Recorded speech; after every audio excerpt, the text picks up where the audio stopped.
finally got online to research, and the first online chat they found, they were told by others who had been down the road that the best advice they had in their experience was to ignore the disease.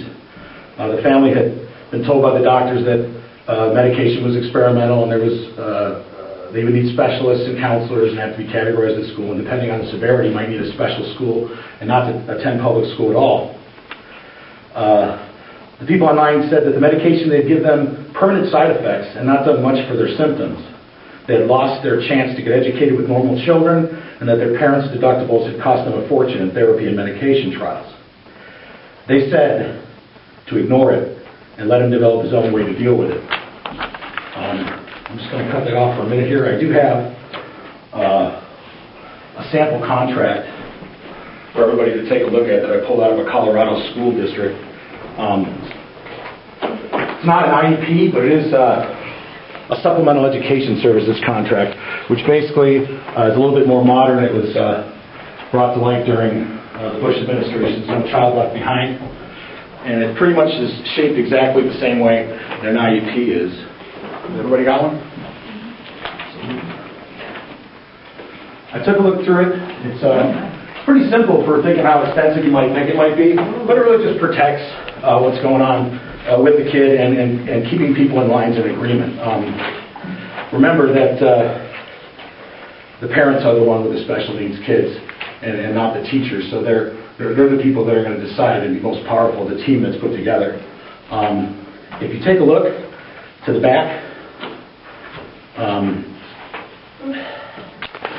take a look, there's a breakdown of this child who was in the cancer center, and if you take a look at the graduation picture there, you'll see that yes, that's me.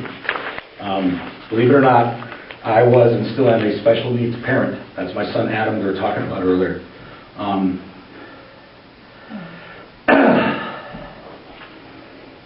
Just a few simple minutes chatting with other diseased humans was better advice than the state's best professionals had to offer me as far as we were concerned. Sure, it was tough. Sitting close with him, watching a movie and feeling his body quake. Watching him crash his bike because his tics moved his eyes that month up into his head for 5 seconds straight. Having to deal with the chance we took with his quality of life and his fate.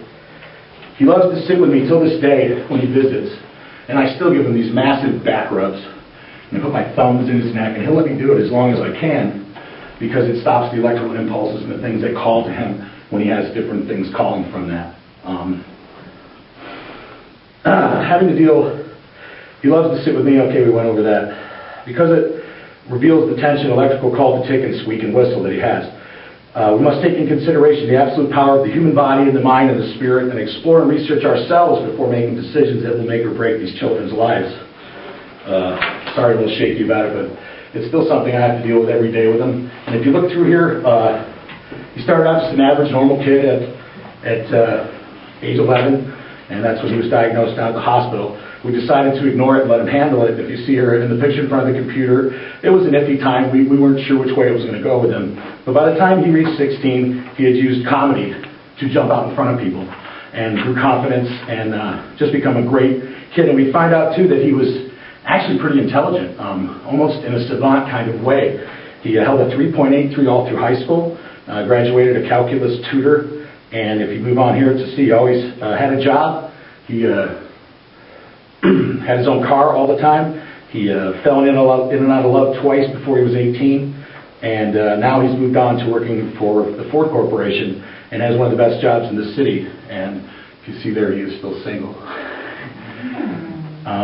And it's just a good story that, you know, you got to investigate yourself. Don't take the words of doctors and psychologists and everybody. They're professionals and they know what they're doing.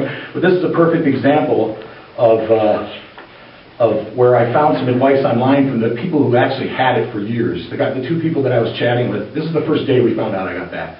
That they had said, man, we've been through it all. And it's just, you know, the medication that they wanted to put him on was senior citizen high blood pressure medication. Experimental, caused tics to stay in one area. That's what they wanted because these things move. I mean, one day he'll just be shifting his whole stomach. Other days it'll be in his face, in his head. and he'll tick or move like that. And it's hard to be around the kid, but I was just talking to him in the car the other day about it, because I noticed he was doing a lot of whistling and was coming through it verbally a lot now. And they promised him by the time he was 17 it would probably disappear, and now we're seeing it actually start to kind of multiply. But I asked him, I said, man, do you want to, try smoking a little grass or something? We could move to the other side or get a trailer or something and get a prescription, because I heard that it helps, just like anything else, it helps with electrical impulse to settle down, because it's really scary sitting next to him. He said to me, he said, Dad, it's a lifelong thing. He goes, it doesn't bother me. It bothers you more than it bothers me. So, is there any danger other than that for his health? Well, this is a little different. Actually, the danger was experimenting with drugs. The danger was pointing him out as a special needs kid so that he would feel that.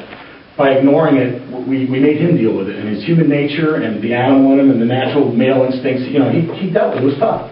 But in the end, he turned out a shining, great, bright kid who's got a great future.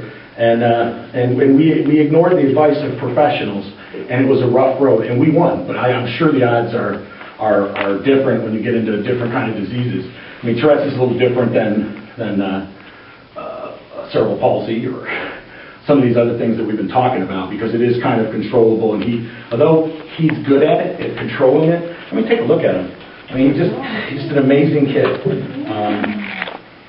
So did he show signs of this before he was diagnosed? No, the doctor noticed it, and then once we got home, of course, we started noticing it. Oh, okay. Just general ticking and popping and stuff like that. But you never noticed before? No, yeah. So has it gotten worse? It's had its time, but it moves, and that's the weirdest thing about it. It'll be his feet and his legs. He's on his bike. He's like 13 years old, and his eyes go up to his head for 5 seconds. So I couldn't let him ride a bike anymore. Finally he got so mad, I just let him, and he crashed every time. It only lasted about 3 weeks. Sometimes they last a day.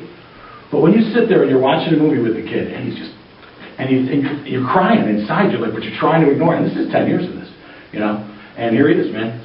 More successful than me at this point. But what about driving? Is it dangerous to drive? He hasn't gotten into his eyes or anything like that yet. And, we never even brought it up to the high school.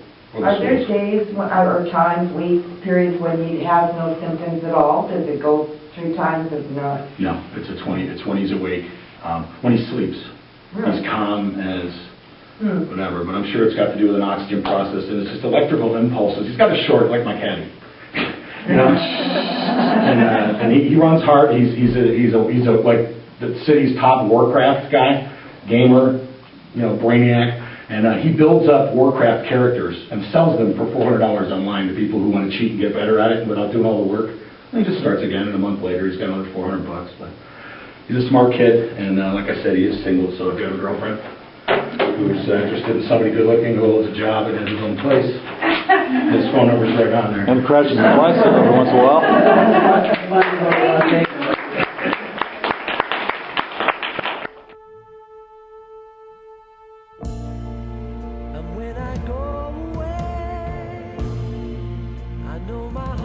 Stay with my love. It's understood. It's in the hands of my. Are you taking a video now? Yes, ma'am. Oh. This new camera does video on a 1 gig card, does everything. Finish makeup done? Yeah, only $134 too. Oh, cheap. That's 7. That's too close. Hazel. Well, let's go. Goodbye. See ya. Are you going back to her house afterwards? Oh, yeah. Stop filming, Dad. That's really creepy. What's up?